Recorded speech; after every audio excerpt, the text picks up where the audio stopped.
Hello po, kamusta? Muli, ito po ang lingkod si Ate Ai. Romans 8:28. And we know that in all things, God works for the good of those who love Him, who had been called according to His purpose. The three words for this verse are God's work, love Him, and purpose. Ba't pa nagpadala ang Diyos para lang ipakita na kung sino talaga siya sa buhay natin?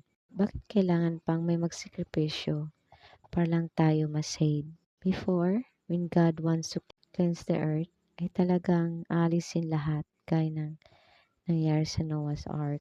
At susunugin niya ang mga syudad gaya na nangyari sa Sodom at Gomorrah.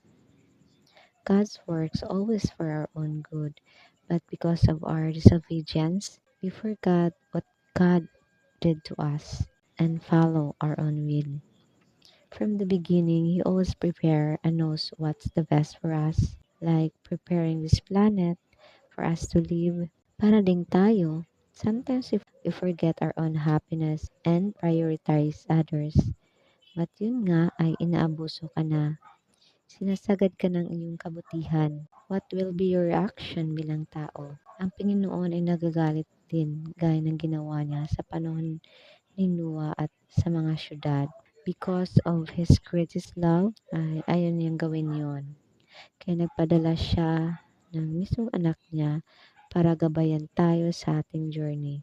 That we can be saved if we repent and accept Christ as our Lord and our Savior. God's love gives us chances to still live despite of our sins. To live each day is a privilege to still enjoy and continue living. But binigyan ba tayo ng chance ng Panginoon to serve His purpose?